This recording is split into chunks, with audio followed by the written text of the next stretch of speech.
Okay, good evening, everyone. I think we're going to start. So this is the August 9th meeting of the Conservation Commission. And thanks, everyone, for wearing masks. You know, we have a few members who have family members who are either immunocompromised or can't be vaccinated, and so we're trying to do our part to protect everyone. So thank you.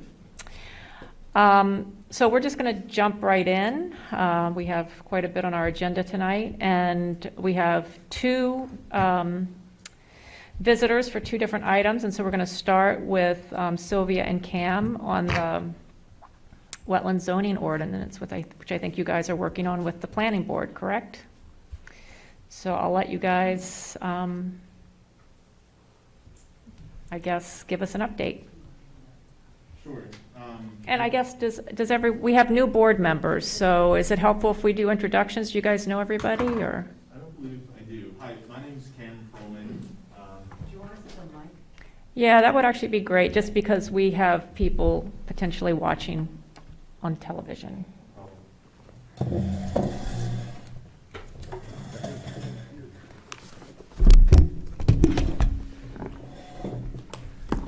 So, good evening. My name is Cameron Perlman. I am a regional planner over at the Southern New Hampshire Planning Commission, but provide assistance to the town of Deerfield and the Deerfield Planning Board. Good evening, Sylvia Von Aulock. I'm the Executive Director of Southern New Hampshire Planning Commission, and I've been working with the town of Deerfield for a couple of years at least, and filling in as the town planner. And tonight we want to chat about the planning board's desire to revisit the wetland regulations. They worked with this group a couple years ago, and those regulations were amended and revised, and the town voted to support those revisions.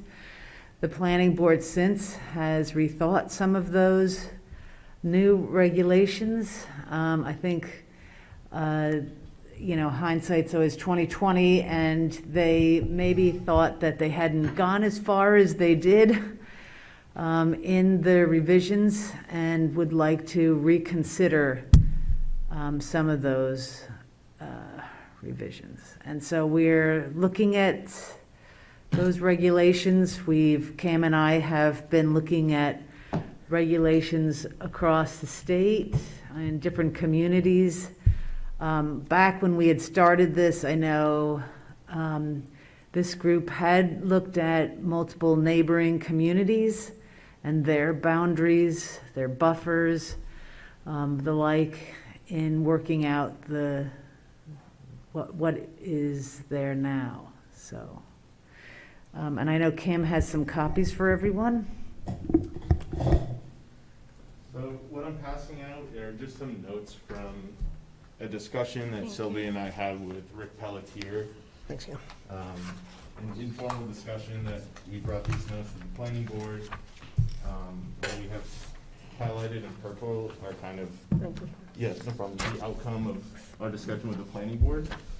These are by no means planning board endorsed recommendations. I also have copies that folks in the audience would like to look. But this is a starting point. Do you need one? No, I've got one. So just to be clear,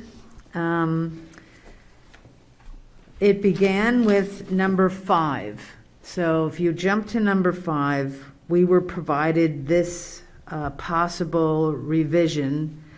The planning board originally had something like this in the wetland regs, and it was taken out, which provided for an exclusion from the wetland regs if the wetland was considered a smaller wetland. Now, everyone may think that a 1/4 acre in size is not actually that small. It's, it's just over 10,000 square feet.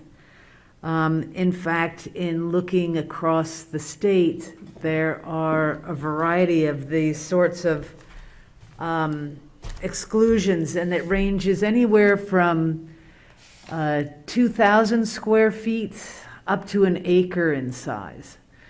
One of my concerns, and it may be in the notes here, but if you look at this, what we were provided, for isolated wetlands less than 1/4 acre in area, the planning board may reduce the wetland buffer to not less than 50 feet. Prior to consideration such a reduction, the planning board shall consult with the Conservation Commission and take into consideration their recommendations. The board and the commission will evaluate the wetland for its protection, unique or unusual natural features, its impact on groundwater recharge and flood protection, unique or unusual natural features and surrounding vegetation, topography, soil conditions which might offer a reduction in the buffer. So when Cam and I met with Rick, we talked about this possible amendment, and we saw several issues. One, how would you define an isolated wetland? How far would you have to be from another water resource or another wetland? So that was number one. B, vernal pools have a lot of function and value and are often smaller. So sort of random, the 1/4 acre, although I believe that was what we, Deerfield had before the revisions. So I think that's why that was chosen. So one of the thoughts would be that you would exclude vernal pools from this exclusion if you follow that. And then another part of my concern was, how is the planning board qualified to evaluate the wetland at all? And I think you would need to have a licensed wetland scientist making these calls, creating a function and values kind of report for smaller wetlands or ones 1/4 acre and under. Presently, the planning board does not require a function values study of identified wetlands, and the regs don't speak to function values. When this was discussed in front of the planning board with us, it feels a while ago, last week or the week before, the concern again was that the 1/4 acre was too large. Another concern is that if a wetland has little function value, is isolated and smaller, why not allow it to be filled or moved or have reduced setbacks so that the property can be utilized? And the planning board would like to see more flexibility written into the regs. So I know there's been some question on the intent of the planning board, and I think the intent really, it's hard for us to try to speak for them, and I don't know that I can, but as best as we could, I would say that they would like to see more flexibility. They are concerned that areas that are considered wetlands that have little function values are still getting the requirement of that 100-foot setback. Can I just ask for clarification, Sylvia? So under number 5, what's in quotes is a proposed addition? Yeah, that was this is a starting point. I think that, that came from the planning board as a beginning point. And then with those things that are highlighted relating to the concerns that you outlined? Yes. Now, the reason why there's also numbers 1, 2, 3, and 4, which we haven't started, is in reviewing the regs, these are other issues that came up, possible other items to consider. So we can talk about those later, but the first and foremost, I think, is number 5. I'm happy to move to the others as well, whatever you would like. Well, can we take a step back, Sylvia, and can I ask, I mean, I think was maybe the most, Sarita and I were probably the two most involved in that revision in terms of like the fine details. So I have some good memory and recollection about why we proceeded the way we did, but I'm curious if you can explain a little bit for us, like how has it played out at the planning board level? What have the what are the perceived or actualized issues that have played out that they're hoping to resolve? I think the perceived issues are that the regulations are restrictive, that they're not flexible, that they apply to wetlands of any size regardless of function and values, and there's concern there. And has that caused issues when actually doing site plan reviews or is it just a perceived issue at this point in time? That's a good question. Since I'm not a property owner here, and I don't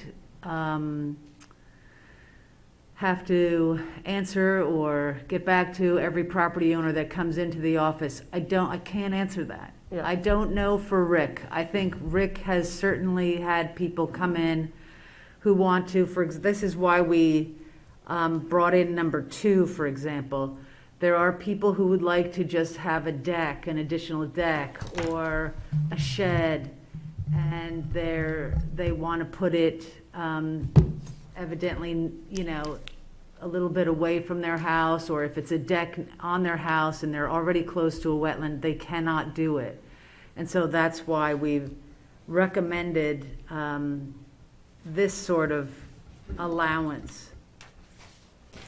Yeah, oh, go ahead. So as a member of the ZBA, I've seen some of the ramifications of these changes over the years, and we've had less than half a dozen cases of people coming in who wouldn't have had to file an appeal prior to the enactment of the stricter setback laws.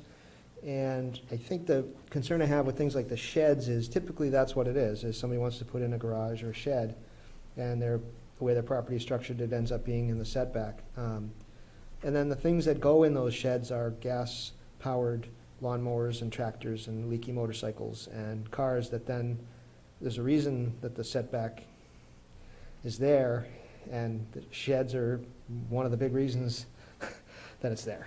So I'm not sure that that actually addresses the concerns. I'm concerned that the planning board, anytime I see words like may reduce or at their discretion or whatever, those just lead to decisions that sort of set zoning, And I have similar concerns about the desire for some flexibility. Like that concerns me because I feel like zoning is not supposed to be flexible. It's supposed to, lay out some pretty rigid, boundaries, and then if you need an appeal, you go to the zoning board. I would rather it was structured to say that, maybe a reduction of 10 feet in area based on meeting these criteria, 10 feet for this and 10 feet for that, or some, that's just an example of some structured, enforceable, rational and defensible to another applicant who comes in and asks for the same, what they perceive as the same thing, but they don't get it. Is that for number 2 you're talking about, or number 5? I guess it's for number 5, where they're looking for, they may reduce the wetland based on these criteria, but the criteria aren't spelled out, and the reduction really isn't spelled out as to how much reduction you'd get for each of those. It's no less than 50 feet, but, yeah, there's a lot of words in here which are not the kind of, when I read an ordinance, I read it like a zoning board of appeals person, and I see, oh yeah, that's gonna come to me. Oh yeah, we're gonna get that case, yeah. Just based on a reasonable, use. You're like, oh, there's reasonable again, or, similar. Any of those words are generally trouble. Yeah.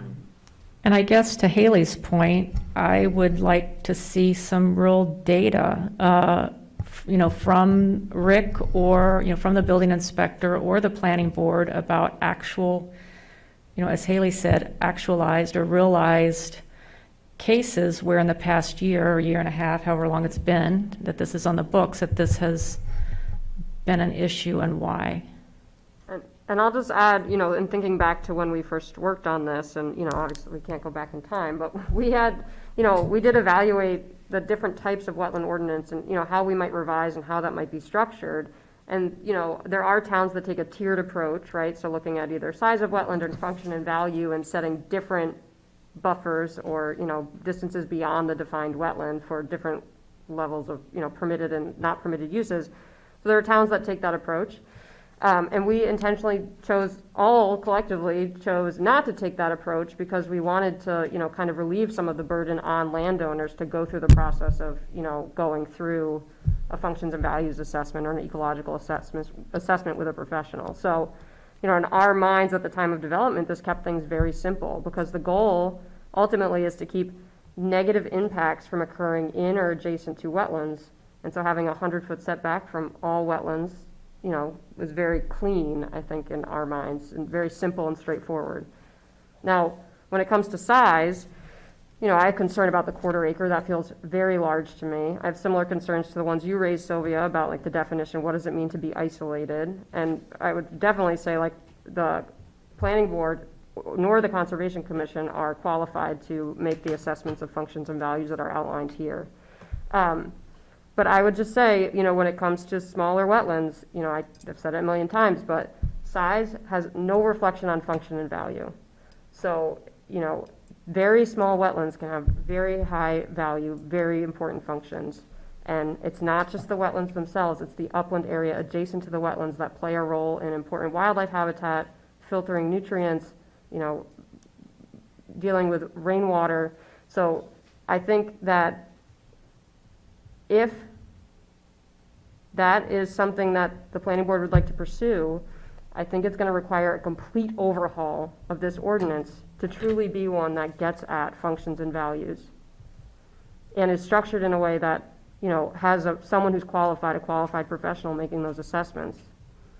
So, I don't think it's going to be a simple edit at that point, if that's something the reason it felt somewhat straightforward last time, I think, was because we were just changing to a very straightforward boundary, and we even avoided, to Josh's point, we did not use the word buffer in this ordinance. You will not find it because buffer is very hard to define. Is it vegetated? Is it not?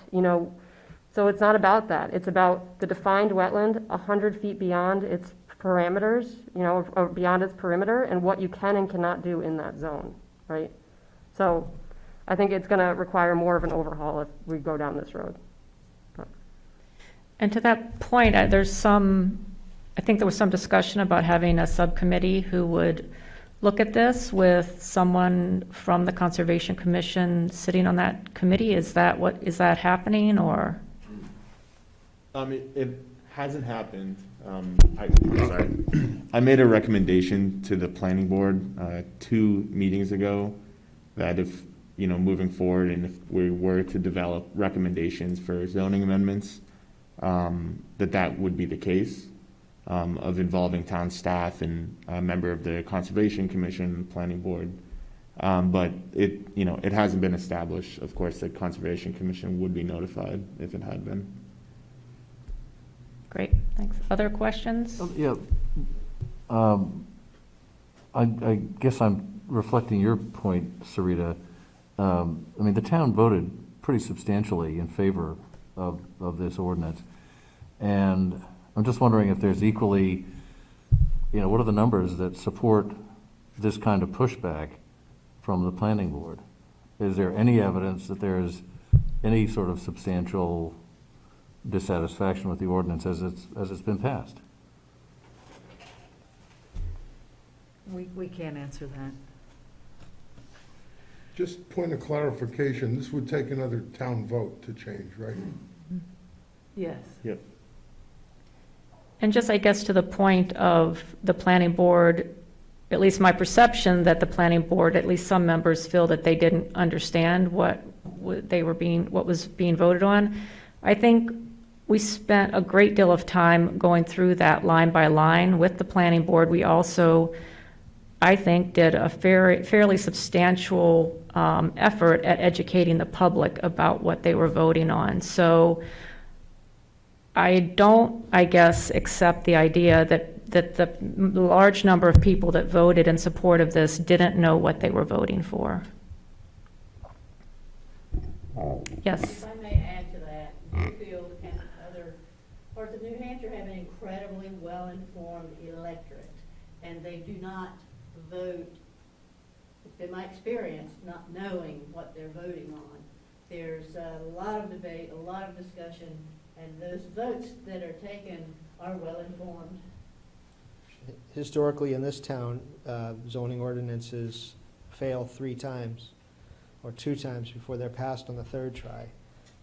And those are, simple ones that are, easy to understand and not complex. And until we've educated the townspeople, and it takes them a couple years to get up to speed as to what we're really trying to do, they won't know. So if people didn't understand it, I presume they would have voted against it.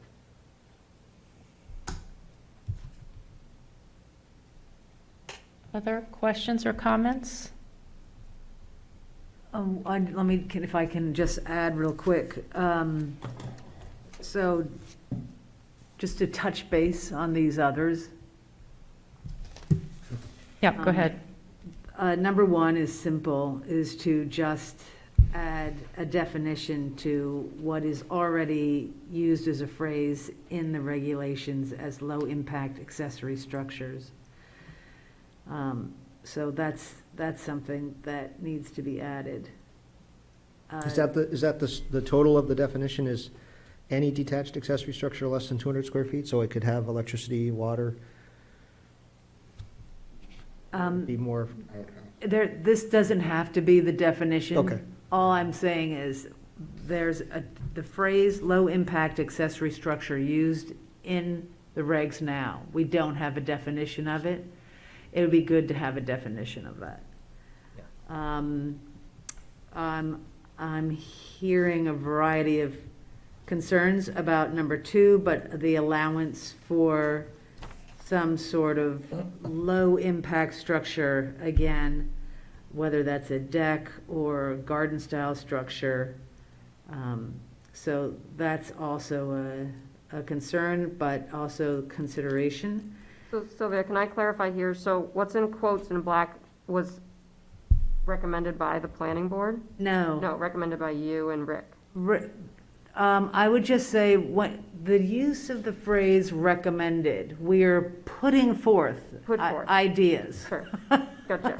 So that idea was put forth. I'm just trying to interpret Absolutely. correctly that What's you in- put forth that language as an option. Yes. And in purple, so the planning board thinks that the size is too large and the setback is not enough. I just want to make sure I'm Exactly. understanding that interaction and reaction. Yeah, Okay. we instigated this trouble. Okay, gotcha. I do, next to Pleasant Lake.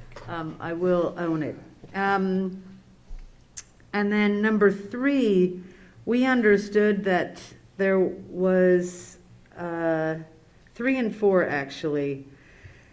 So right now, lakes and ponds are not associated with the wetlands for whatever reason. They're associated with setbacks from water bodies, which is 75 feet. So you can see section 305, this exists right now. So section 305, setback from water bodies, I'm reading number 4. In quotes, no building permit will be issued for any structure having a setback of less than 75 feet from any river or stream, lake, or pond. If you read most wetland regulations, lakes and ponds are associated with wetlands. And so, and I think there's some confusion. For example, I understand that some people think it's 100 foot from a river. Well, it's really 75 feet from a river or stream. So I think that's one thing that we may want to address is the specifics with water bodies in general, whether that's a river, a stream, a brook, a lake, or a pond, and where that fits into the greater picture. I think that would be really good to define. So we provided some ideas. We here added lakes and ponds to the wetland regs, and then we didn't touch the rest, but depending on what community you're looking at, sometimes they just do water resources, sometimes they have very specifics for the different rivers, streams, and they have a variety of setbacks depending on how large the stream is, if they're named streams, or brooks or rivers. So every community is different. It can be 200 feet, it can be bigger, it can be down to 25 feet. So that's something we may want to look at. And so I just wanted to mention that. I don't know if that has come up in your work. So just to clarify, for number 3, that's the text that already exists.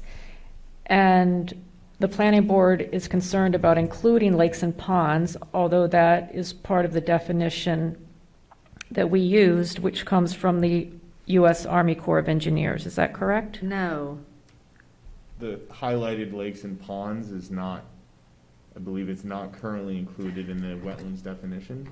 So you're suggesting adding it here and removing it below? That's, I think, where I'm confused. Yes, we, Rick, Cam, and I looked at this, and I think at some point, we suggested that the planning board consider adding lakes and ponds to the definitions of wetlands. So if you look at the existing wetland regulations right now, it does not include lakes or ponds.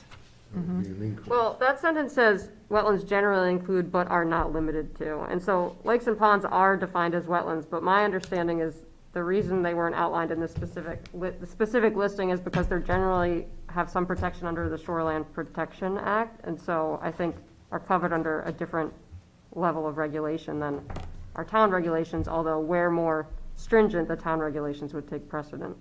Well, right now, your section 305, I think it's confusing, because existing language in 305 is in quotes and includes lake or pond. I don't know what. I have 305 is. 305 here, Yeah. but this is 2020, not 2021. I don't have the new copy yet. And 305 is very short. No building permit will be issued for any structure having a setback of less than 75 feet from any river or stream, lake, or pond. So it doesn't say wetland. And so maybe there is some lack of, maybe all of those things should be defined better or lumped together and treated as one. I'm not sure which is. I just think it's weird to have a lake and pond in section 305 and have a 75-foot setback from a pond or a lake. So 75 feet from a pond, but 100 feet from a wetland. Right. Yeah, maybe that. could So be I just think there is gray in here. So we like to, just like you said earlier, like to take away gray. I think with zoning, it is good, better to be black and white.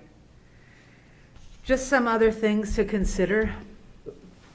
So you would take it, you would take lake or pond away from the 305 and include them in the 100-foot setback under the existing zone? I Just to would. be clear, yeah. What about river or stream? Well, now you're opening up a can of worms Exactly, here. yeah, So I wanted to stay away from worms, Okay, sorry, okay. and just sort of stick with wetlands. You know, I think that's another conversation And if- on and your ephemeral whole stream and river setback, and how that might work out. Right now, that's 75 feet. I mean, generally, they're bordered by wetland. I mean, they are wetlands, so they would, They're wetlands. I think maybe, and what happened maybe last time is like that we did have a narrow focus on the wetland ordinance itself and didn't scan the rest of the zoning to see if there were any implications. But I guess I would say, my suggestion would be to change section 305 to 100, and then 100 feet, and then covered.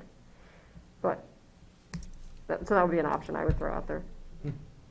Yeah, I think that's kind of, we were flipping through every page of this ordinance, trying to make sure we weren't gonna miss anything, and that caught our eye, so again, that was just a note we had from our discussion, but,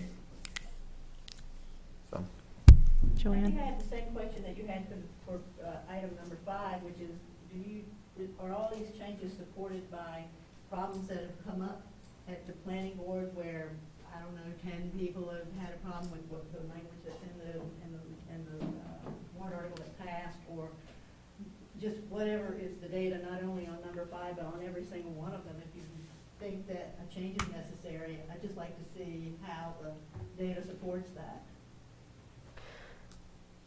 Well, I do think making some of the definitions more clear, like that to me seems reasonable, like that seems reasonable. I appreciate kind of the attention to detail that maybe we did not have 2 years ago when we were going through the process. So I appreciate that part of it, but I agree, especially for number 5, it would just be good to know where it's coming from, and just in the vein of like constructive conversation, because I'll just share, again, I'm here as in my role as a Deerfield citizen and not professionally, but I do work professionally in conservation, and this ordinance has been really well received in the conservation community regionally as one that does a very good job of protecting small wetlands and vernal pools. And so I'd hate to lose that, because Deerfield has a very good reputation for being natural resources minded, and our master plan is very natural resources oriented, and the town voted on this. So this is what the people want.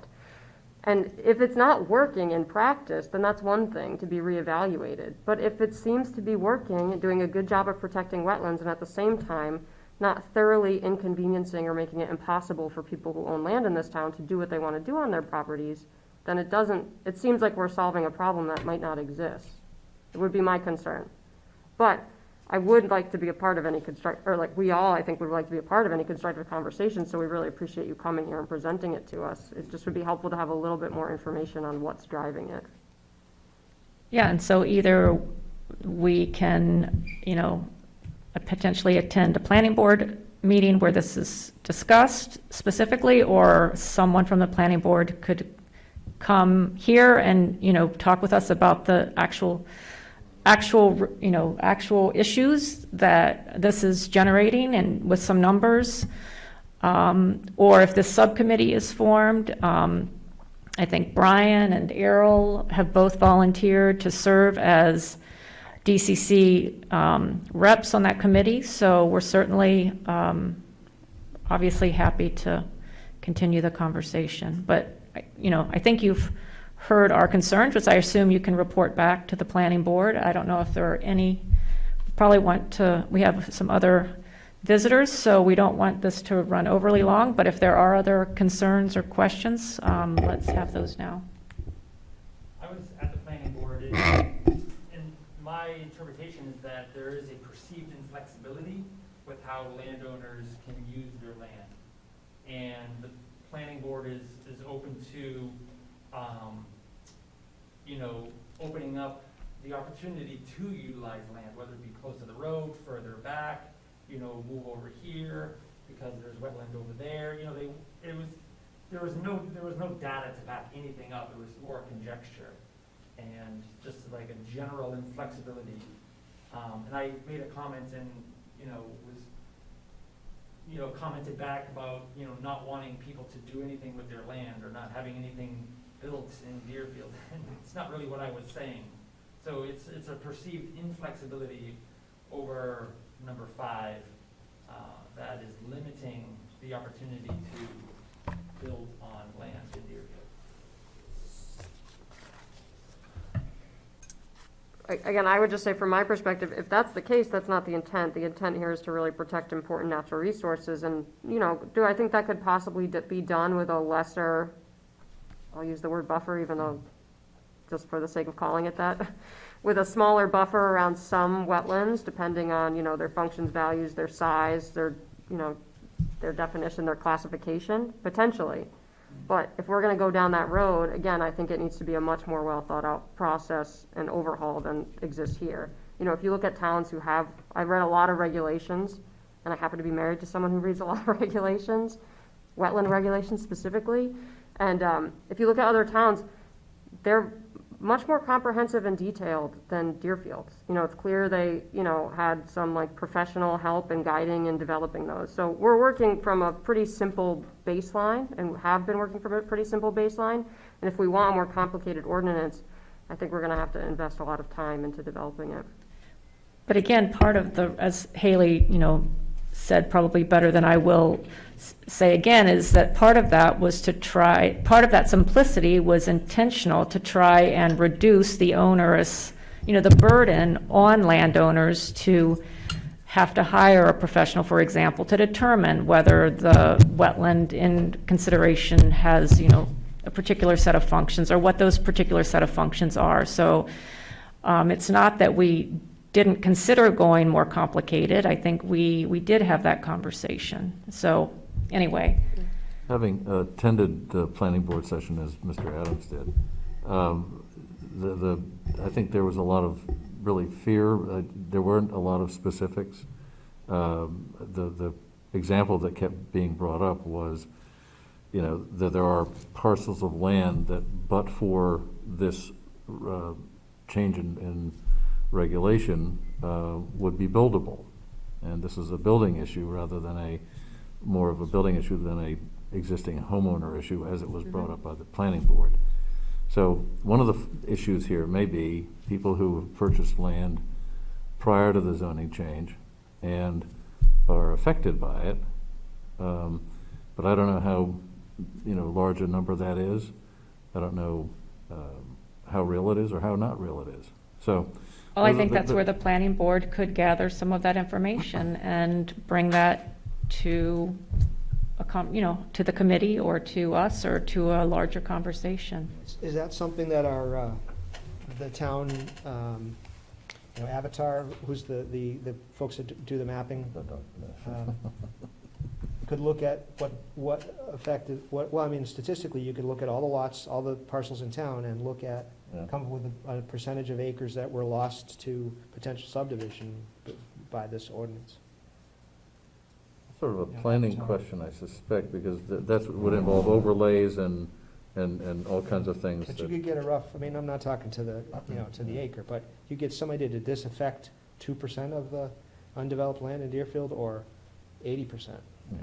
I don't really know. Well, I assume that could be determined, and again, that would be potentially data that if the planning board wants to, have someone do that, I suppose they could do that as a way to provide some backing, if you will, for this, quote, perceived issue. I just want to repeat, at least my opinion, the town pretty overwhelmingly voted for these regulations, and I just think it's our obligation to respect that. Yeah, I agree, but I think adding clarity, so anything we can do to improve the zoning ordinance to keep cases out of the zoning board of appeals and keep them out of the courts and make it clear for homeowners what they can and can't do, and without having to file appeals or hire a wetland scientist because they want to put a $200 shed in, they're going to spend $10,000 on a survey. I can see where there could be some granularity increased here.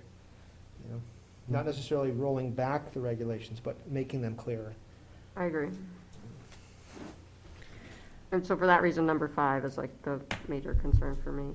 And I just also would like to be clear, like we both really, I'll speak for myself, I really appreciate you both being here and being the liaison between the planning board. And, I hope none of this comes across as, negative in any way. It's just our honest responses, I think, to what's proposed, but you've both been very helpful throughout the process currently and 2 years ago, so just know that we appreciate you playing the role that you do in town. That's our job, walking the tightrope. Yeah, you do a great job. So what I'm hearing, and Cam, add to this if I've missed something, you would like to know really what the actual number of cases that has created this issue, wanting some data, that wetland size has nothing to do with function and values, that one of the goals of the regulations was to keep them straightforward with clean boundaries, that you did not want to make it function and values based because that would be a burden on homeowners, and you didn't want that. That's why it's simple with just the 100 foot on any size wetland. Let's see, that the town overwhelmingly voted on this, so you feel a lot of thought has been on it, and that you do support any regulations that might make it clearer, but to keep it simple. Did I miss anything? No, I believe we hit all of the major concerns, and also that Brian and Errol have volunteered to sit on a working. Might want to also add to that, that when it was recommended to the town to vote on, the planning board voted 4-0 to recommend it. Is it the same planning board we have today? I think substantially. Yeah, Mostly, right? Yeah. mostly. Yeah, I think that sounds great, with maybe there's a little bit of nuance in there that might get lost in translation, but, the other thing I would say is that 100 feet was not random, so that was selected based on, a regional study that recommended 100 feet. If you are not going to take a tiered approach, that would actually result in larger buffers, beyond water bodies, and that was specific to the Great Bay watershed that we are in. So, that number, we wanted that number to be based on something and not random, so I would just point that out. Just a quick review of the process.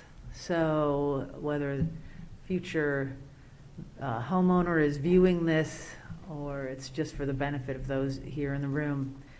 So the planning board, it's their purview to create, revise zoning regulations. That sometimes is mixed up for people. They think, why doesn't the ZBA, why doesn't the Zoning Board of Adjustment create zoning regs? It doesn't work that way. It's a state regulation. It's in the RSAs that the planning board, one of their duties is to create zoning ordinance, although it does have to be passed by the town. So the process is typically, whether people create these committees, as Cam has recommended, which is a great idea, or if it comes from an individual or a group like the Conservation Commission, you go in front of you go in front of the planning board. The planning board, and it's typically December and January when it's sort of the amendment season, if you will. There's a whole stringent timeline for this. And it has to be a public hearing. You can change the regulations once after the review. So let's say this is their December, the second meeting in December, they would hear it once. If there was some slight revision, you could make the revision once. And it would have to be voted on at the next meeting. No, nothing else could change at that next meeting. It would just be voted on to be supported, to go forward and to be voted on, or if it was not supported, it would not go through. So that's sort of the process. That's why we wanted to start early, because we know this there can be a lot of back and forth, and it's helpful to start this now in August. Sometimes, I don't know, does this group meet twice a month or once a month? Just once a month. Once a month, so it doesn't leave a whole lot of time. So I would suggest that next month, if we can come back on your agenda and we can report on what next steps might be, then again, we will only have maybe 2 meetings to make that happen. So I would appreciate if this group, if you see or have conversations with Rick, or you see it yourselves in the work you've done, if you see anything that's gray and you want to make cleaner, please let us know as well.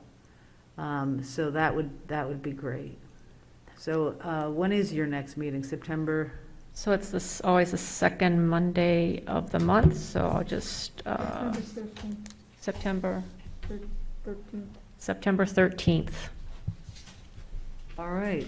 And If so- that'd be all right, if you could get us on your agenda early again, that is most appreciated. Yeah, absolutely. I just have a question about the process. So you're going back to the planning board, would that also involve Mr. Rhodes and Mr. Adams in the process? Because, unless I misunderstood, they are also going to participate with this study group. The committee has not been established. It was only recommended. So the planning board has not established a committee. And so presumably, anyone who wants to go to the planning board meeting next time can do that to participate in the conversation, I assume. Is this on the agenda for next time? I don't believe it is. There's 4 or 5 applicants, so. So I my mean- guess is it might be in, when's your next meeting? I think it's I think this Wednesday, I think it's tomorrow. Yes, No, there's sorry, one on Wednesday. the 11th, and then there's one on the 25th. So maybe on the 25th, we could get on. Let's see, if you could check in Yeah. with Jane. I can report back to the Conservation Commission tomorrow. I'll talk to Jane and see if we can add it then. Yeah, that'd be great. If you just let us know, then anyone who wants to participate in that discussion can be there. Thanks. Perfect. Thank you for your Yeah. time. Yep, Thank thanks you very again for much. coming in. Coming in, Appreciate really it. Appreciate it. Thank you. Nice to see you guys. We'll see you at the next zoning conference. Any comments?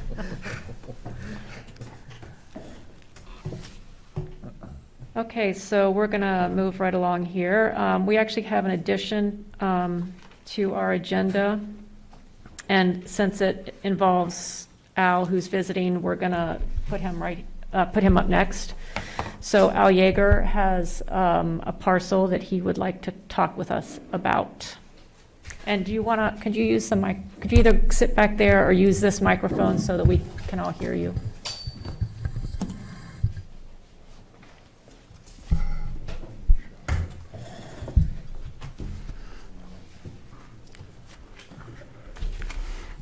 The parcel that I'm thinking about, I need to put in context. It is part of the Great Brook corridor. Probably most of you know that Great Brook is the second largest brook, the second largest running water source in Deerfield. It starts very close to Saddleback Mountain and runs all the way down to Coffeetown Road and under Coffeetown Road, and eventually joins the North River one place, and a different section of it splits, joins the Lamprey River, and the North River eventually goes into the Lamprey River.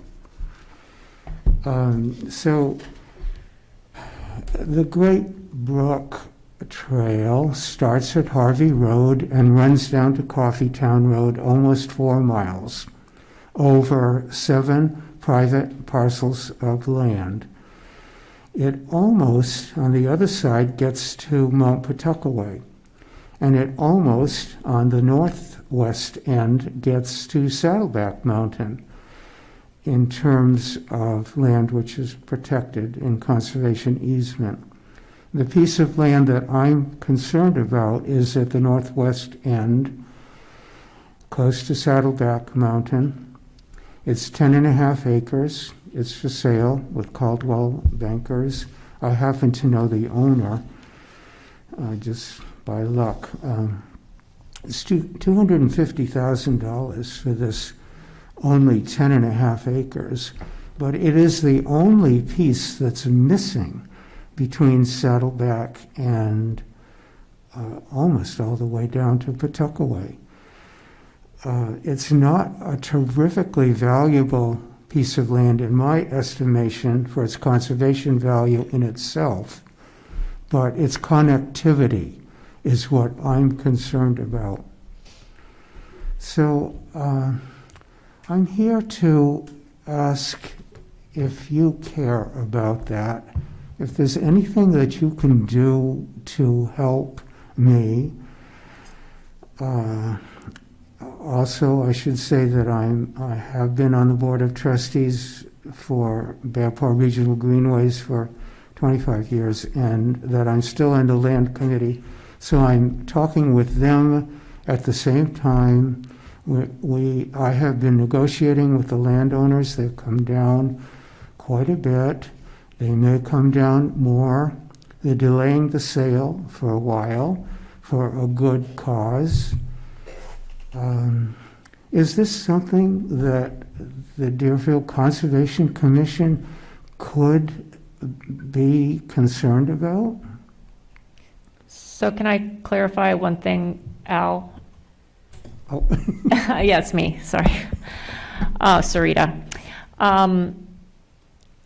So if I understand where this property is, I mean, there is still one large property between that property and Saddleback Mountain proper. That is that, and I guess I'm thinking, in terms of Saddleback Mountain, I'm thinking of the UNH property, right? So that's, although it's not under easement, it is, largely protected at the moment because it's owned by the university. But between that UNH property and this property in question, I believe there's a 80 to 150-ish acre parcel that is not under conservation. So this 10-acre piece starts to link those together, but it's not the last piece, if you will, that links up Saddleback.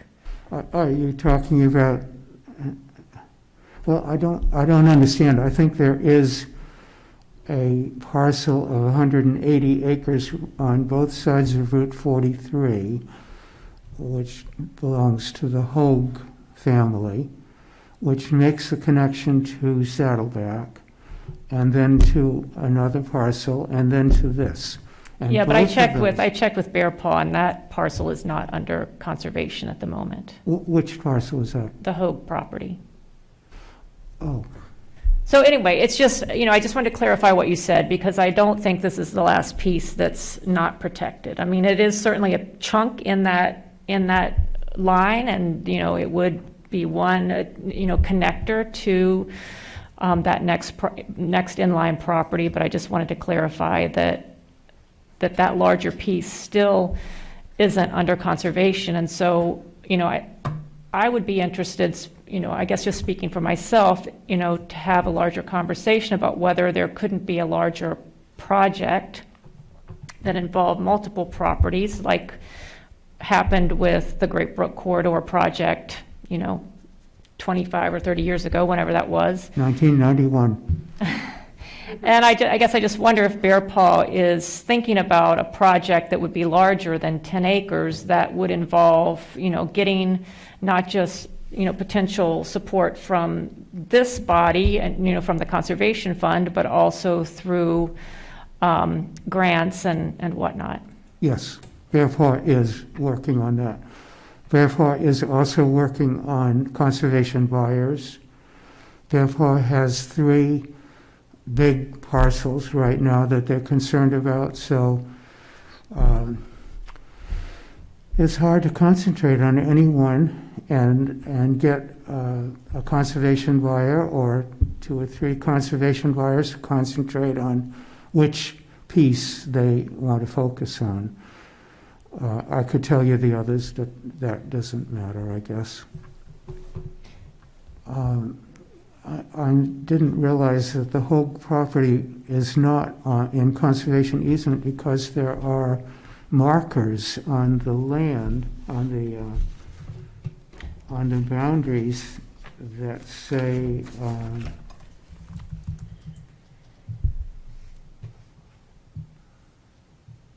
U.S. Department of Agricultural Natural Resources Conservation Service. Yeah, so they, Conservation easement boundary. Well, according to Katrina Amaral, I asked her explicitly about this, and she said it is currently not under easement. So, I don't know. I would trust Katrina then. Maybe that's the, those markers are for the abutting property. I don't know. Yeah, okay.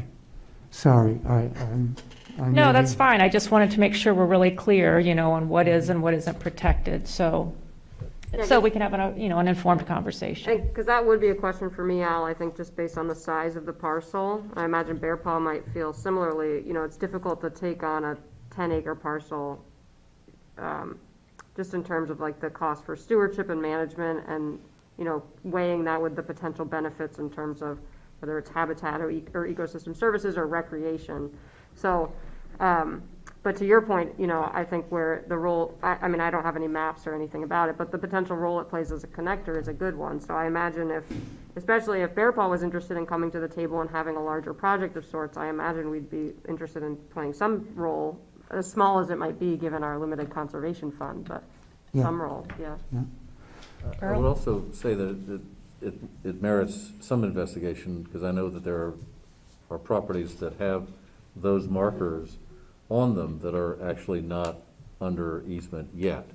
So these things are not mutually exclusive, but they do merit getting the NRCS to sort of identify whether they are really players in that. I did not know that. Thank you. I should say that Harvey Road is about a mile long, and this land has 1/3 of a mile of frontage on the west or northwest side of the road. Other than that, it's bing, bing, bing, bing, bing, houses, no crossing for wildlife. On the east side of Harvey Road, there is 56 acres in conservation, no, 52, with Holly and Jim Tomlinson, and that a great deal of that frontage is exactly opposite of this 1/3 of a mile of frontage. So really, this is the only possible long-term connection. Yeah, so the only connection across Harvey to the Great Brook corridor. Yep. Which is important. Other questions or comments for Al? I got a question. Al, the owner of the property indicated that there might be 3 houses placed on that 10-acre parcel if it's not somehow or another conserved by extraordinary efforts by you and others. Yes. I looked at it Saturday. I walked the parcel. I also walked it about 30 years ago, but I forgot. So Saturday I looked at it. It's a football-shaped parcel. It has 1/3 of its southern end and kind of undulates and has a lot of ledgy stuff. And then there is a dramatic chasm, 30, 40 feet high sides with a wetland in the bottom that runs kind of diagonally across the piece. The north side of it is the other 2/3 of it, and that is more gently undulating. There's no access from Harvey Road to that 2/3 piece except in one place on a curve. I think our planning board would probably give permission for a driveway to go there anyway, because it's the only way to get into it. And our planning board is prone to granting permits. So I do think that could be 3 parcels, and if you evaluated it in that way as buildable, I don't know what its value is, but probably $250,000 in this day and age.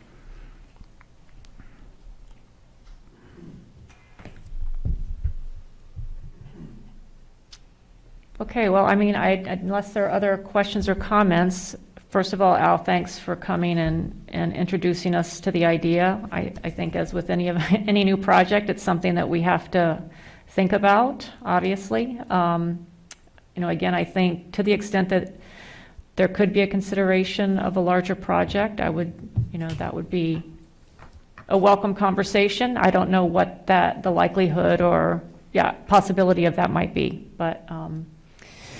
I will be meeting with the Land Committee, which I am a member of, next Monday, therefore Regional Greenways.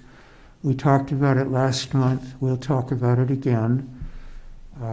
Who knows? I may be shot down because the other parcels, which are in other towns, are larger and less expensive proportionally. So I may see you again, or I may not. Well, I Thank guess you. I would just ask Al that, share with us whatever you can of those discussions with the Land Stewardship Committee or whatever, Katrina's findings on the property, and, it'd just be good to know what you all come to, so. Thank you. I appreciate that you made room for me in this busy agenda tonight. Always. Always, Al, thank you. Thank you. It's good to see you.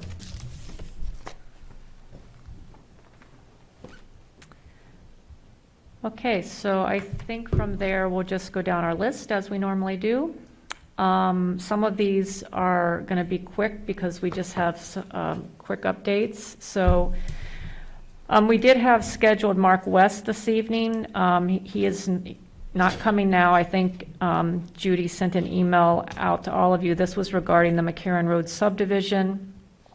If you saw the email that Mark sent, he said that, this is quoting his email, the New Hampshire DES has determined that the conservation easement, so this was that small 3-acre property or piece of this larger property that they thought needed to be under conservation easement, and they were looking for someone to hold that easement. We discussed this at our last meeting, and we, asked if Mark could come and talk with us more about that. So anyway, he says that DES has determined that a conservation easement will not be required due to the fact that it was the Deerfield Planning Board that required it, and they have voted to merge it back into an existing lot in the subdivision. Therefore, I will not need to attend your meeting next week. I will email you the final determination from Lori Summers at NHDES. So that's just a. So was the creation of that, or the conviction that that area be placed into conservation supposed to be some sort of a fine or punishment to the developer, and now it's been removed, or is that just? I thought that it was, my understanding was that I thought it was a DES requirement because of the previous wetland destruction that was not permitted. His email seems to suggest that it was a planning board requirement. That seems counter to what I thought we had been told, but I only have his email to go on, so I don't know. All right. Does anyone else have any other information? I've got the DES, and I don't know that I can pull it out that quickly enough to make sense for you. I believe it was mitigation, because of, like you said, that there were, the wetlands were affected. It dates back to like 2011. Right. But when we heard mitigation last time, I think we all assumed it was DES mitigation, not Deerfield Planning Board Well, mitigation. actually, there's somewhere in the DES stuff, they did indicate that it was mitigation. And in fact, the reason I remember that is because Sarita said something about it, and it caused me to go back and reread the permit. I can follow up with Mark, Judy, and just ask for clarification. I'm happy to do that. I mean, I think we had determined that it was a small parcel of limited value, and Bear Paw also had another meeting about it and determined that, It doesn't sound like it's being turned into another house lot. Right. yeah. But I will ask Mark for clarification, so. Thank you. Approve as mitigation a conservation easement on 3.8 acres, approximately 50% wetland, 50% upland, to be held and stewarded by, at that time, it was supposed to be Rockingham County. And they didn't want it took so long, they didn't want it anymore. They don't take easements anymore. Take it anymore. I will, so I'll follow up with Mark and just ask for clarification why, it is, as you say, right here in the DES permit, so I will get some clarification on that. The next couple of things I think are placeholders. So since Jim McDonald, Jim Dealey are neither of them are here. Quick update on the Marston family town forest, just on the L-chip funds transfer. So for those of you that are new, I don't remember if this was explained last month, but through the Marston project, the Conservation Fund fronted the project $50,000, which we were to be reimbursed when the project was completed. That project was completed at the end of June, but according to Katrina at Bear Paw, there's still paperwork being processed, and because of COVID, L-chip is kind of behind in their paperwork. And so everything that we need to do has been completed. Everything that Bear Paw needs to do has been completed. Now we're just waiting on L-chip to cut us the check, I guess, so to speak. So she'll keep us updated on when and how that's going to happen.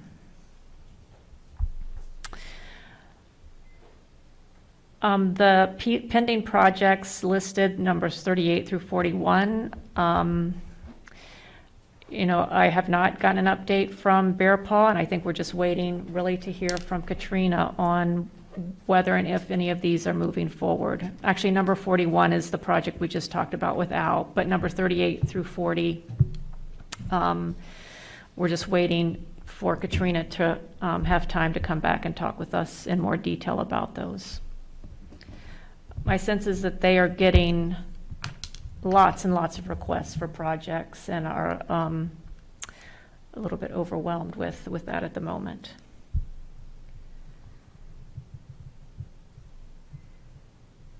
Let's see, I'm moving to trails. Actually, I'm skipping that because I don't have an update there. I'm going to skip to or move down to stewardship and easement monitoring. Lindsay Flanders. So Alan Perkins did install the medallions to go with the metal signs, which is something that we talked about last time. But I'm not sure what the status of the site visit was. I'm wondering if he followed up with anyone about scheduling that, or if that still needs to happen. Guilty as charged.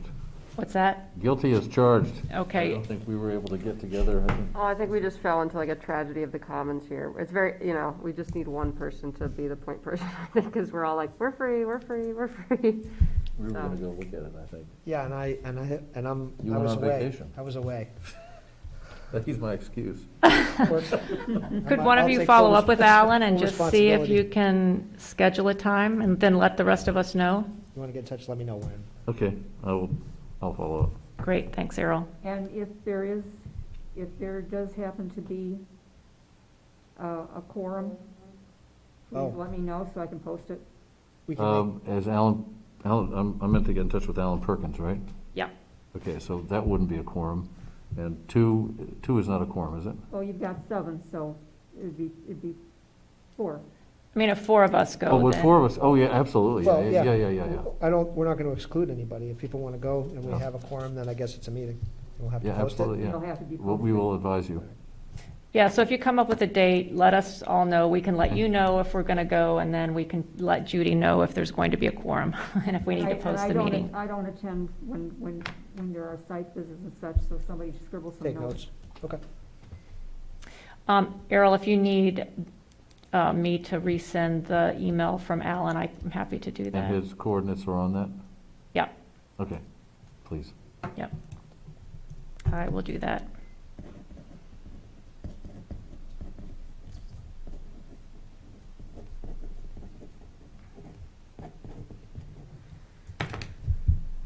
One question for you, Brian.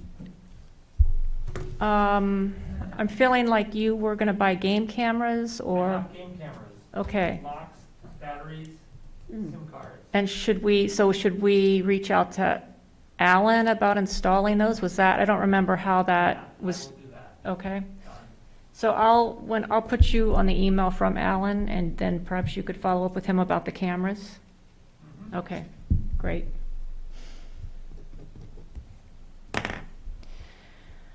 And I think we decided that we would, last time I think we decided that we would wait to revisit this idea of repairing the breaches and barriers in the stone walls until more people had gone out to see the site and learn more about it. So. Okay, so that's Lindsay Flanders.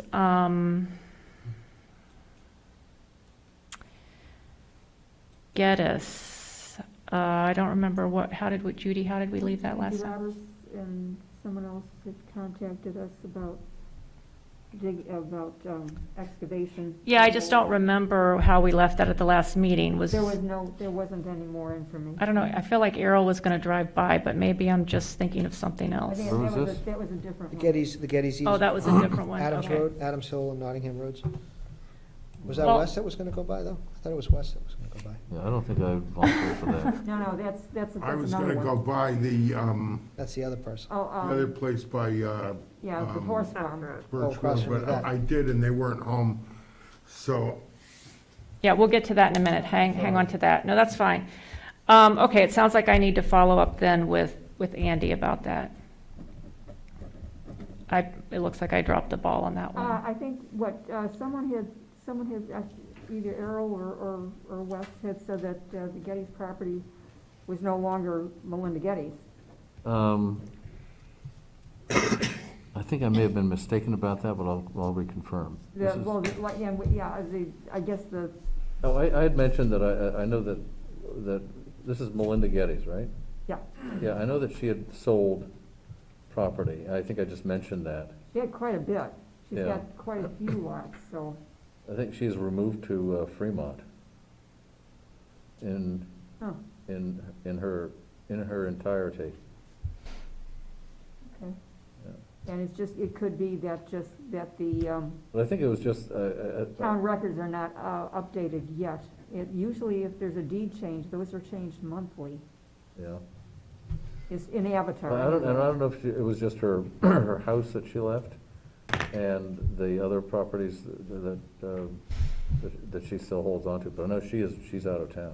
Okay. Well, the reference on our notes is a lot, is map 4960 and 61, 415-49, 50, and 51, so Sounds like a it's, bunch of lots. right. So I don't think we know which one the excavation was on either. It's just those are some of her The parcel, yeah. parcels. Okay, I'll follow up to that email and see what's up. In terms of the Merrill easement, we talked about that needing to be monitored. I have not been able to get in touch yet with Frank Mitchell, but we'll continue to work to get in touch with him about a fall monitoring of that property. In terms of the Marston drone photos, as far as I know, that happened. Whether or not, it happened on the Great Brook corridor. I assume that included Marston, but I have not heard otherwise from Bear Paw. So with that, I think we'll move, unless there are questions or comments on any of that, I think we'll move to regular business I'm and, just trying to resolve this Getty's thing, oh, yeah. and I'm looking at a map of conservation land, and it has very little, the Getty's easement has very little frontage on Nottingham Road, and there's actually what looks like an exclusion area on the road. So I haven't been to the site, but I just wouldn't be surprised if they had some exclusion area that allowed for building, because there's a little pocket that is not conserved right along Nottingham Road. And then whatever parcel actually abuts Adams Hill Road specifically does not look conserved. So it looks like there's about 272 acres conserved with spinif, but it's a very weird shape and goes like to the back Okay. lot. So it might just be that certain area that they're doing that work is not under conservation. 270 is, About 272, yeah. was spin-off. Spinif, yeah.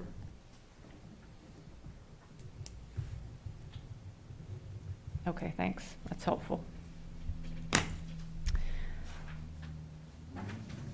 Anything else before we jump to minutes? Nope. Okay, so I'm going to make a motion then that we approve the July minutes, which were sent by Judy to all of us on the 23rd and again yesterday. I'll second. And any discussion? Nope. All in favor? Aye. Aye. Any opposed? Great. Finance report, Haley? I don't have one. I guess my source was on vacation, so hopefully I'll give two next, I'll send it as soon as it comes out and we can approve both next month.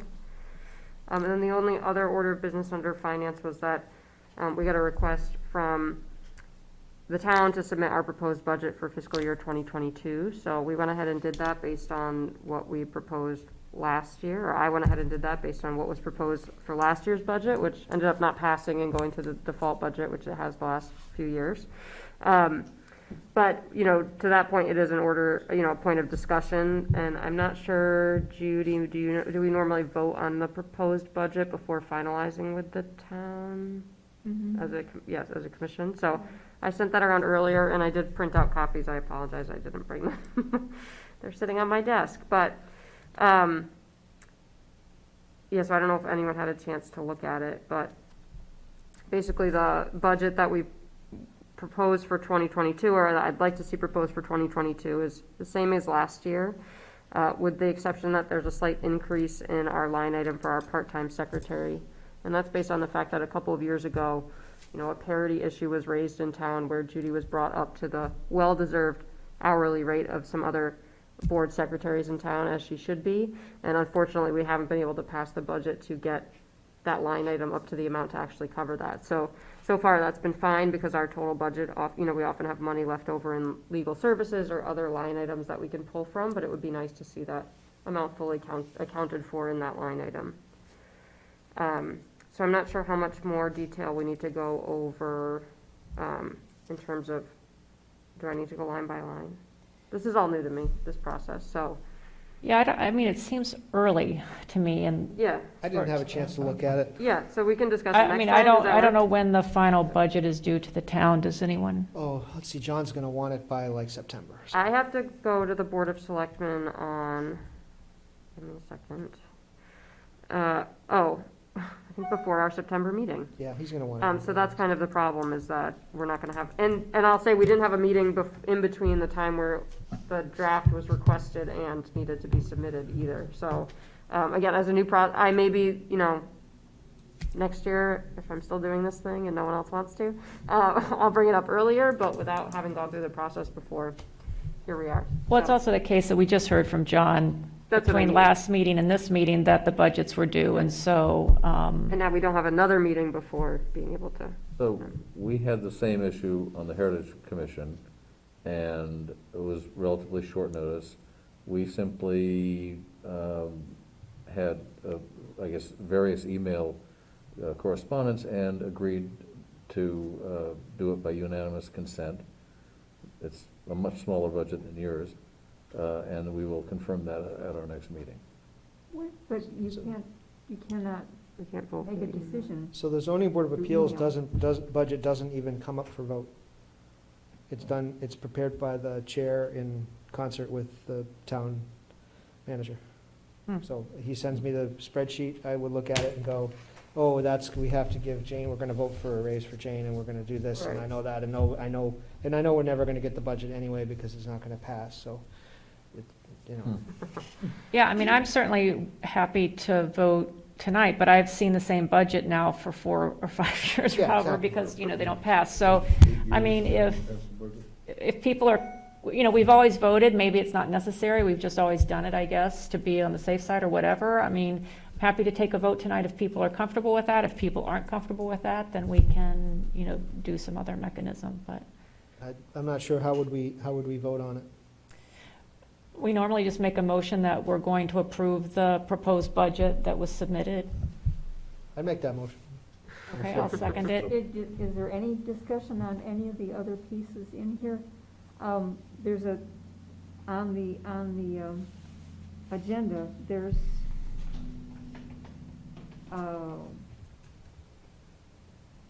some discussion about the handbooks. Hmm. And I wondered if you wanted to put additional money in supplies to cover, say, a handbook for each of the members. I mean, I guess we could. I don't know if we need a handbook for each of the members. I think it's nice, this is the next line item, which we can talk about in a minute. But I mean, I certainly think it's nice to have 1 or 2 copies to reference, since for whatever reason they don't have an electronic version. But, normally that sort of thing, it's a small enough amount that, we usually find it comes out of supplies or whatever that we already have, Our so. current line item for supplies is 200, and that would be our proposed line item again. And our year-to-date expenditures on that line are 0. So, and I think in years past, we similarly haven't spent much money on supplies. So far, the only supplies we've bought this year were for trails, the metal signs, and those came out of the Trails Club budget, so. So I think handbooks could come out of that, or copies of the zoning ordinance, or whatever it is that people need. You were saying, Sarita, there isn't an electronic version of it? I think they just revised them and published them last year, so I think in the meantime, they're probably looking at them as a way to I did bring in ask, some revenue. I emailed Barbara. Barbara back, and when I asked her if there was a revised one, because we have the 1988 one. 88? Oh, excuse me, that was the first one, was 1988, and when I looked at what I saw online, I thought, geez, that looks familiar. I've got a copy of the 1988 one in our files. So this one was a 2004, is that right? Yeah, 2004, so I thought, well, why don't I check with Barbara and see if they've got a revision, and lo and behold, they just revised it, which I thought was kind of handy. Yeah. And then she said, yes, $20 a piece, you can, we'll bill you, send it to you and bill you. Yeah. And, but then I sent it back, sent a note back to her, I says, is it going to be coming out in line? And she says, no, there's not gonna be an e-copy. So it's probably copyrighted, and they're not gonna. Yeah, I think they're looking Yeah, at. I mean, They like sell it at their annual conference, I think they're. I'd pay $20 for the electronic version. I don't want a paper or anything at this point. But anyway, that's neither here nor there. I guess my take, Judy, is that, we don't want to, we already have trouble getting our budget passed, so to increase it anymore, I think we want to try and avoid except when necessary, I just so. thought I'd kick that out there in case Yeah. there was Well, thanks, Judy, yeah. a desire. But I think we have the money to cover a few copies, or for folks who are interested, so. Yeah. So I guess we have a motion on the floor. So any other discussion or questions on that? So, I see that. Okay. Post-rage is not a line item. This is not, the actual budget is slightly more complicated than this, Yeah. although it's not very complicated, but I just figured for simplicity's sake, I'd put this together for you guys. Is there a pre-rage? What was that? Is there? Oh, yeah, pre-rage. There's a lot of pre-rage. There's no post-rage. So Josh, you moved? so he Moved moved and and Wes seconded, I think that so- was the discussion. and that was a discussion. So all in favor? Okay. Any opposed? Great, thanks. Thanks all. We trust you. Yeah, so then let's take up this question of whether, oh, sorry. No. Yeah. Go ahead. Go back to the Getty's thing, it's all been sold. All of Getty's acreage has been sold, Okay, so, and the new owner apparently does know that they're not to be building anything on it. say that again, the new The owner? new owner apparently knows that they're not meant to be building anything on it. I see, okay. Thanks. It's great to have up to the minute, very up to the minute updates. Our cell phone's wonderful.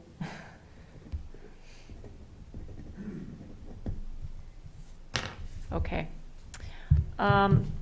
So let's then take up the question of whether we want to get copies of the handbook. And so again, this is the most recent 2021 handbook for New Hampshire Municipal Conservation Commissions, which I think is a useful, reference item.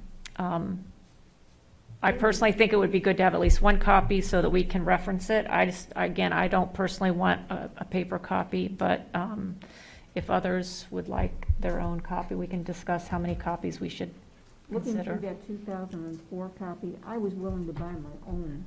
No, for you, you should have a copy, Judy. It Yeah. has that much information, and I mean, Yeah. one of the first things in there was, what am I thinking, trying to think of, bylaws.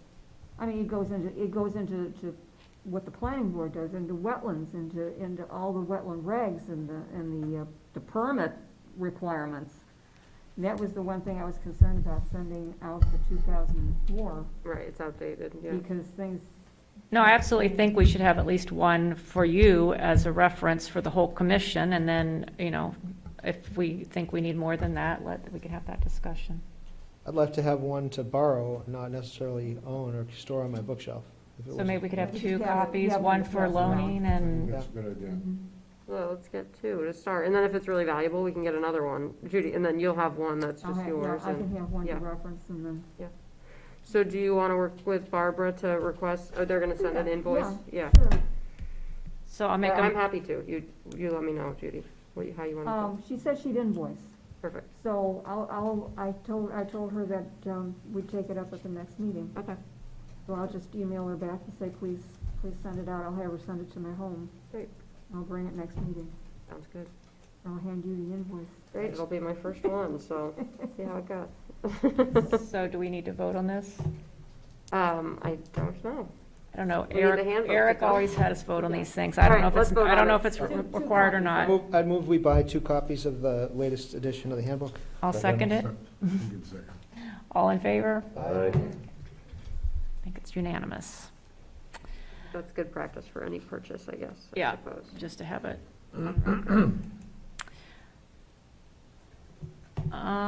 Okay, I'm not sure what the meetings bullet is. We have to be in person. Well, we were gonna request, we were gonna, write some letter of support to Oh, the right. Board Yeah, of yeah. Selectmen that they get behind Zoom.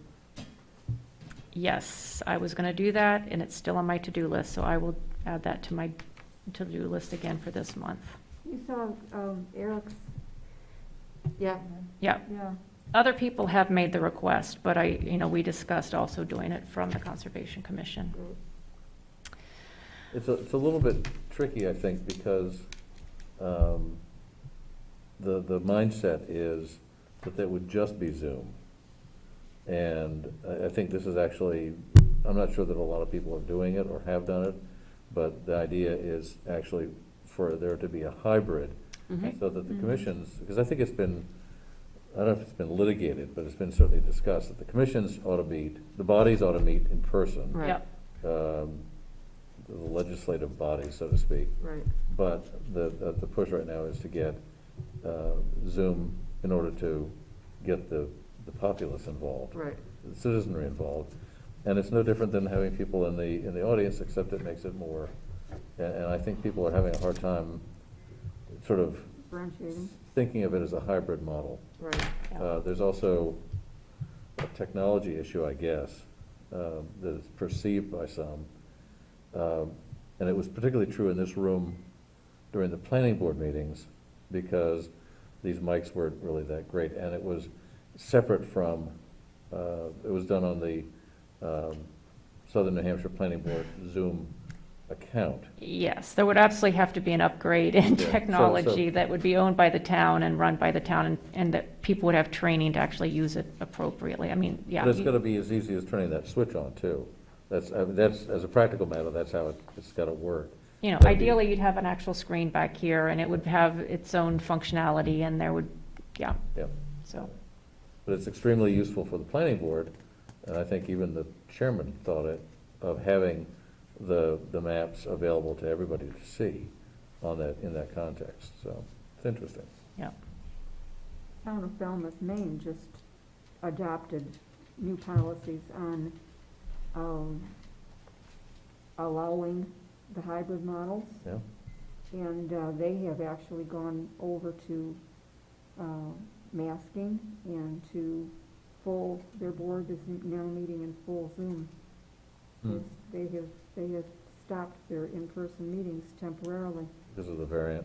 and they are allowed, the various boards are allowed to do that. Well, yeah, we'll see what happens over the next couple of months, for sure. Okay, we're gonna keep moving here, given the time. We're gonna move to public outreach. So Chloe graciously agreed to help us out with our display for Old Home Days. Thanks, Chloe. Yeah, Thank you. so do you want to give us an update, or do you have any questions, or is there anything that we can do this evening to help you with that, or? So I haven't been able to like put anything together yet, but I have a plan. So my plan is, so I lifted the mission statement from the town website. I just found it on there, and I don't know if there was supposed to be discussion about a mission statement or not, but I just took it from there. Yeah, and you can also, I think I sent you the town, or our report, and that, hopefully those two statements jive, but if not, you can let me know. Hopefully they're the same. I assume they are. So yeah, I think someone had suggested last time maybe including that statement, and I think it's a great idea, so. Okay. Okay, great. So then I was gonna have trail maps with some pictures, the map of all of the Deerfield's conservation land, some contact information, and then I don't exactly know, like I was thinking having top 3 list of like things that have been done in the past year or so, and then the current projects that we're on, but I'm not familiar too terribly to make that decision. Yeah, and I can talk with you about that, and we can also go back and look at the report from last year that summarizes kind of what we've done in the last year or whatever, and we could pull some things from that. Okay, great. And then I was gonna have one last panel with just introducing all of the members so that people can recognize who we are and everything. So if I could, I don't know if you want that. There goes your anonymity. if everyone's okay with that, Yeah. I would request like a headshot and like maybe a 3-sentence bio about who you are and how you got on this commission or your history with the commission. So. Yeah, I think it's a great idea. So Yeah. can you just send an email out asking Yeah, us yeah, for for that? sure. Yeah, that would be Yep. awesome. Even with, if you had like your example, Chloe, like that would be good to see. Okay, Kind of yeah, like yeah. the style you're looking for the write-up. Okay, yeah, I mean, just really short and quick, just Do you want my professional headshots or just my candid? whatever you want. I think the ones with masks would be great. So people can recognize us. I mean, get a really, Yeah. I mean, classy mask, and then, you know, take your headshot. Yeah, the other thing, Chloe, so Judy had mentioned last time zipper pools, Mhm. and that's what these are right here, these bags. So we had a commission member quite a few years ago now, Deb Campilia, who was a teacher at DCS, and she, I guess for her classes, ordered these items that you attach to your zipper, I guess is what they are. And it says, like this one has a mushroom on it, it says Walking Deerfield. Nice. And I'm not sure do you know what she used them for? I mean, I think they were doing, I mean, you completed a trail, and then you got a pole. You got a- Yeah, Oh, they nice. were just for outreach. I was in those You should- I was classes. gonna say, Where's your Yeah. collection? I know, right? In my What did you use room. it for? Your backpack and stuff? Yeah. It would just be, we had little like feet thing that if you ran a certain amount of whatever distance, then you would get a little foot and you could keep track of all of Little them. charms. There were a whole bunch of little zipper pulls that you yeah, could so get, Deb retired from DCS, and then she went into the Peace Corps, and she left these with us, and I promptly forgot about them. So we thought maybe these could be something we give away at the Old Home Days, or to go with the, with the display. I don't know what you think about Yeah, that, sure. so. Yeah, I mean, that sounds good. They're lead-free, This room will be phthalate-free. filled. and- Oh, funny. This room will be filled. Oh, yeah. They're not ecological, they're plastic. Nice swag. And so I guess, just hand those to, Chloe can take those tonight, or? Sure. Yeah, I'll take those. Yeah. That's fine. So they're now yours. Oh, I guess. fantastic. Okay. But I guess whenever we have an Whatever you have- event, Whatever you have left at the end, just bring them back, and I'll throw them back in the drawer for the next time. Okay, sounds good. Chloe, are you in touch with Karen Levitt? Yes, Okay, yeah, I've good. emailed her and we've been Good, in good, touch. yeah. Yep. Last meeting, we discussed possibly having a pamphlet. Do we still want that? A what? Like A pamphlet. Oh, pamphlet, oh. Like, would we make that, or is there something pre-existing, or something just generic I about think we would have trails? to make it, and I think at this point, we're doing a great job, or you're doing a great job, I should say, putting together the display. And we have these that we can give out, so I think mean, the unless display someone and a else- couple of buckets of those, and that's plenty good. Okay. yeah, so unless someone else wants to take on a pamphlet, I'm gonna suggest that we're doing a good job with what we're doing. so. Maybe next year, I've done pamphlets for businesses before, and it can be kind of fun, but, yeah, it's not gonna happen in the next. Yeah, I think I had suggested a fact sheet, but I also don't have time to do that at this point, so. Yeah, Are I we don't have peopling that. the event? What's that? Are we peopling the event? I'm not sure how this normally works. Do you know if she was asking for people to stand there, or? I don't know. I can follow up. I will probably be around. I would assume that there would be at least one of us there, but I can follow up with Karen. Yeah, why don't you follow up with Karen and let us know, and then, Staff you know, we could take shifts or something.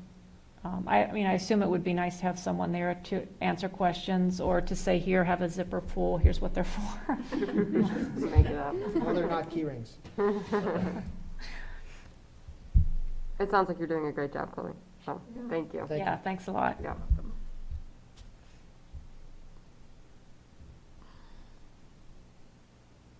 Okay, I think with that, we'll move to regulated wetlands and shorelands. There's that board and committee questionnaire. Do we need to do that tonight, or can we put it? Oh, that's due in November. Okay, so we can put it next week.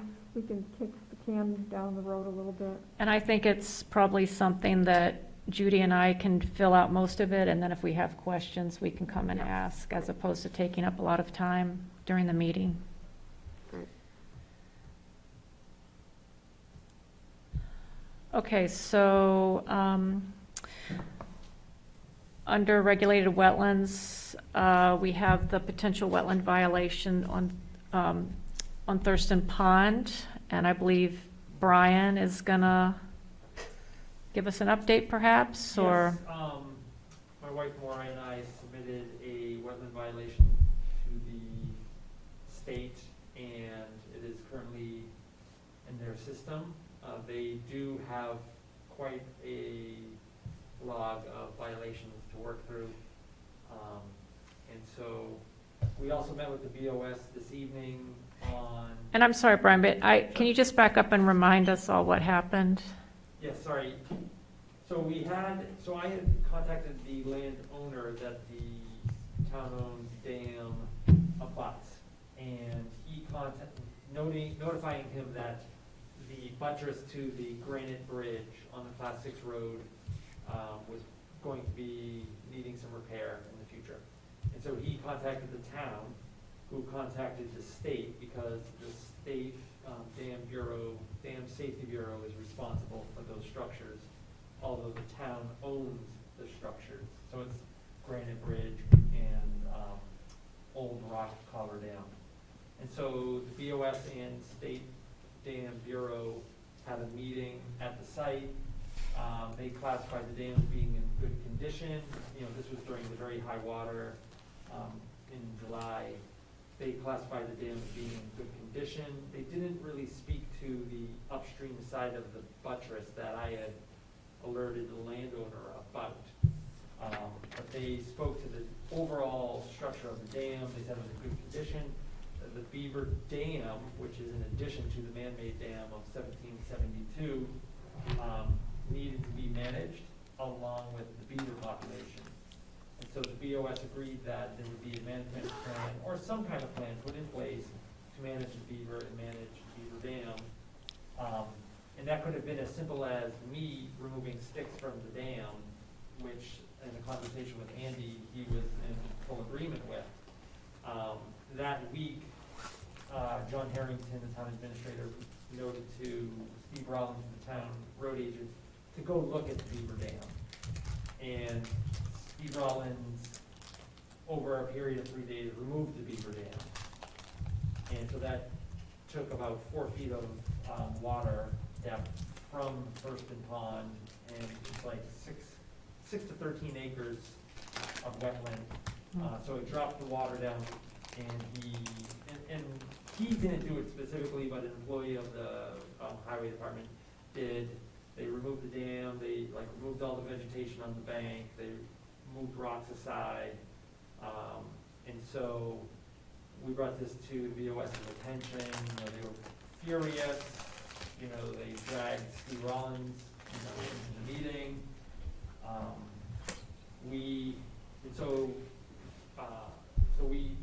My wife and I alerted VOS that we were gonna submit a wetlands violation to the state, which we did.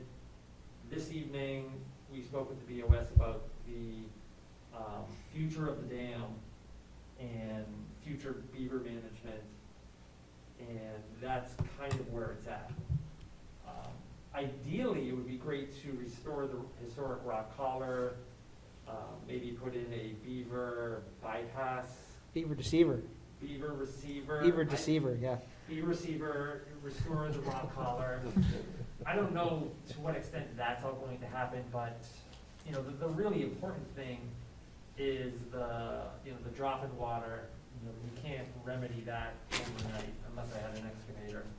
But really also fixing the bridge buttress, because it's supporting the granite bridge, and, that could all come down over a couple seasons, I don't know. So.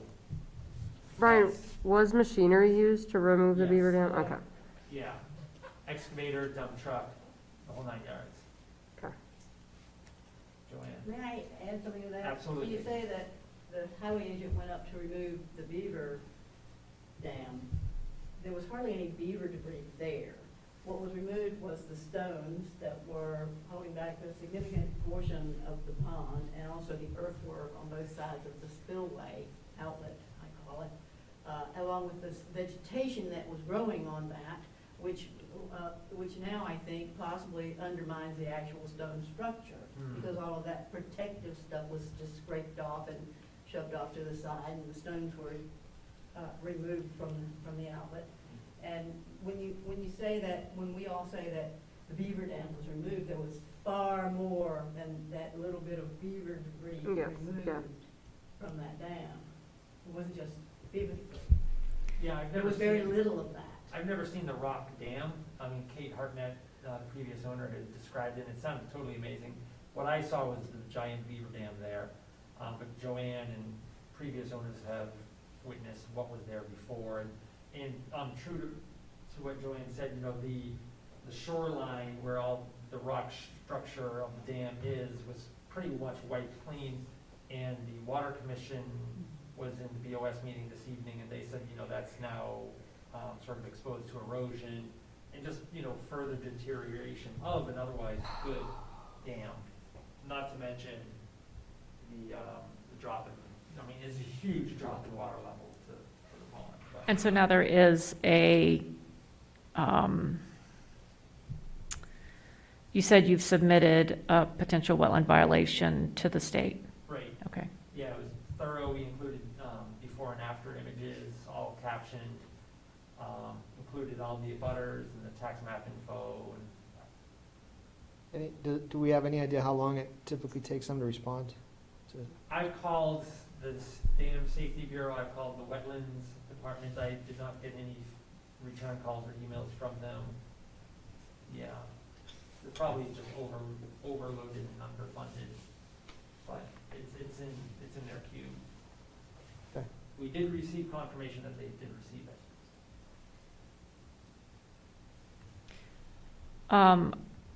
Is there anything for us to do at this point, or this is kind of a heads up Yeah, I for? don't think there's anything that needs to be done by the commission. Okay. Great, thanks for that update. And, yeah, just giving us a heads up on what exactly happened. Manpower to rebuild the dam? That's a great question. I don't think there's any funding to rebuild the dam. I thought it would be, I was very upset, when I just walked up there and I'm like, whoa, what happened?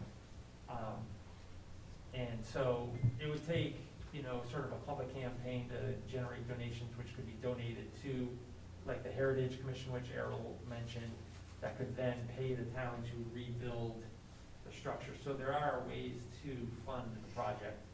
Well, there may be fines involved. There could be fines involved, yeah. Yeah, I think my sense is that the select board wants to take a measured approach to this, to find out, A, what happened, or I I don't know that they really want to find out so much what happened, but what the result was of what happened. That is, have stones been moved? Has there been structural damage, taken place? What about the vegetative cover? I think their sense is that they want to approach it not in a haphazard way, as the road agent apparently did, but in a concerted way that involves both the Heritage Commission, because it's a historic structure, and the Conservation Commission because of the conservation impact. So that's my sense. And I think they also want the Water Commission to be involved, since the Water Commission is specifically charged with taking care of the Thurston Pond Dam. So I think that's their. Is there a beaver population currently active? There is, yeah, we've seen a beaver swimming around in that area just above the dam through the spring. Just curious what the chances are that they'll repopulate the same area. I have more beavers in my beaver pond Yeah. than I saw out on Thurston Pond. Yeah. There's food, I would expect. Well, that's what I'm that they wondering, would, like, you know, what's if there's the- enough what's the saplings surrounding- going up. Right, if they were actively using it this year, that would imply that there's, vegetation they're interested in to continue to be there and have a presence, but if it was just, I didn't know if it was just an older beaver dam that was remnant or. Yeah, I mean, when the peepers were out, which was like early spring, we would sit out there and a beaver would come around. I've Yeah. never seen them like building the dam, Yeah, and I walked all around that pond. yeah, I've never seen like active trees being felled. right. So I wouldn't say I saw a lot of, new activity by beaver. Yeah. There is presence there. Yeah. That's about all I would say. Just curious. I haven't seen their lodge out there Yeah, at all. yeah. Okay, thanks. Keep us posted. The next item, can you remind me what this is about, Judy? It says that Errol was going to report.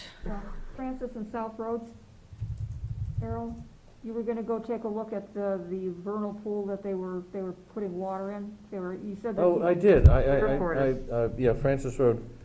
I was very puzzled by that. I mean, apparently it was an existing structure that was being, It was a barn, I looked at the lot online, right? and it looked like all that was there was a barn.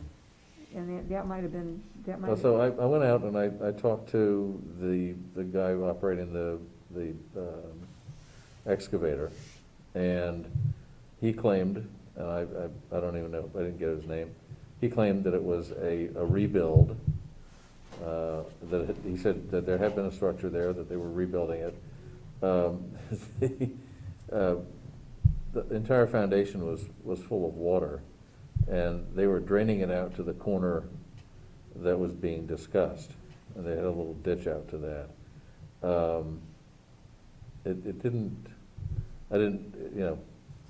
That's all he knew, is that they had actually put in an active, and apparently the whole thing was permitted, so this is as much a question for the building inspector as it is for anybody else. Okay. But it's right cheek and jowl on top of the road, so. I mean, was there any evidence that there was a vernal pool there that was being impacted, or? We're talking about an area that is, smaller than the size of this room. If South Road is there and Francis Road is here, it was sort of an area of that size. It had a pipe running into it from the basement of the house. I mean, the house was, the new house, the foundations are up to the first floor. This is the house on the corner? On the corner, yeah. So, it's didn't come out of nowhere. Okay. Right, so even someone walking that road historically would have been able to witness a seasonal pool Yeah, in theory, yeah. on the site, right? Yeah, yeah. Although it didn't seem, Haley, I don't know anything about vernal pools. No, so much about vernal pools.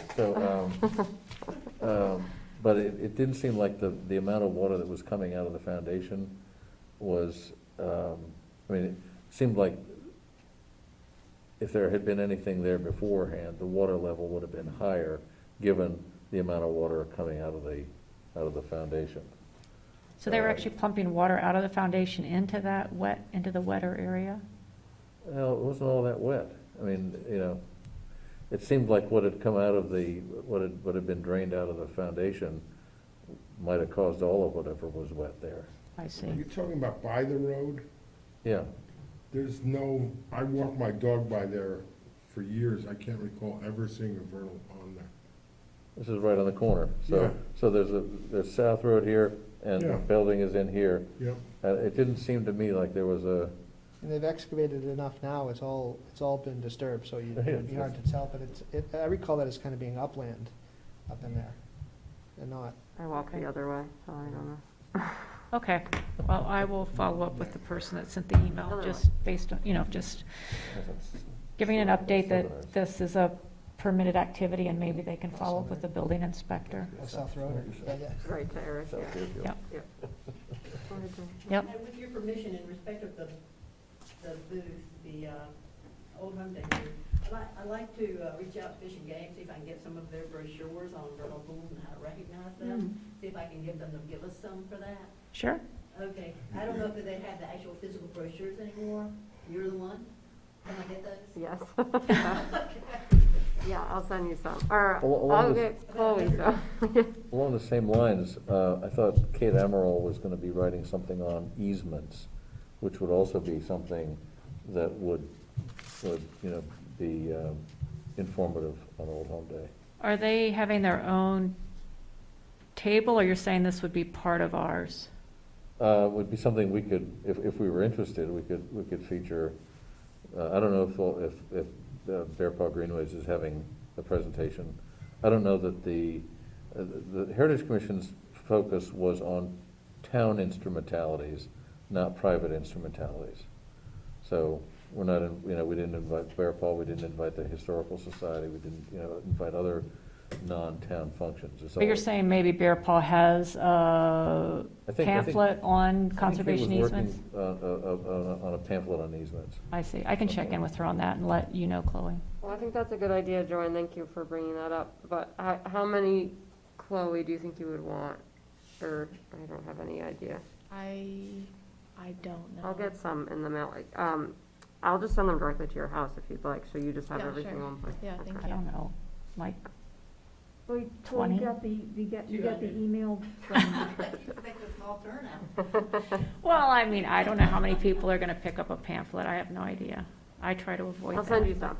I'll send you We're a stash, actually yeah. putting up QR codes on all our things, so people can do it electronically if we want to. Hmm. That's a nice idea. I actually was gonna have a QR code to the Trails PDF. That's a good on Great. there, so. Nice. Excellent. Super. They're coming back, huh? idea. QRs, yeah. Okay, so almost 9. I'd like to get us towards the end here. So, the South Road property, it sounds like Wes tried to visit the abutter and they weren't home, so we'll just assume you'll I'll try do it again. And we don't have any update on the Deerfield Fair issue. And we do have a standard dredge and fill application where there's been a request for more information. This is for, that's the one that we had last month on 107, the road closure for the repair of the road, or the bridge over. yeah, so I don't think there's anything that we need to do with regards to that. They asked a bunch of questions, and the state responded. And then Judy put a few announcements at the end of the agenda. I'll be giving the quarterly update to the Board of Selectmen on the 30th. There's a New Hampshire Association of Conservation Commissions Lunch and Learn series. If you're interested in that, the information is there. And that's all I've got. Does anyone else have any announcements or anything else? I thought the interesting part about that lunch and learn thing was that it's specifically geared toward anyone who's new to a conservation commission, and it's specific to being. Worse My than Santa- apologies. This is worse than Santa Learn how Claus. to use your phone now. Next time. Now I can use That the was camera. helpful, Judy. I might even tune into that. Step on it. I would add, I'm presenting the budget to the Board of Selectmen, as I mentioned, on the September 13th, so just to add that to the list of things. The list of just things that are happening, Oh, just as we, oh, okay. you just September mentioned Sarita 13th. was going, so I just wanted to share that I'll be going as well.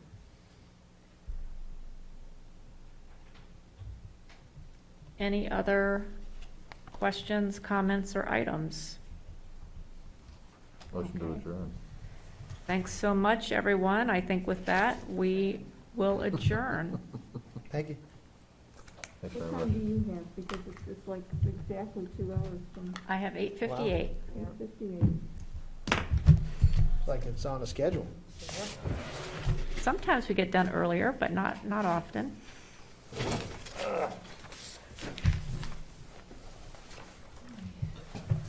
So all this rain this year, the beaver populations have been active, and there's a lot of beaver looking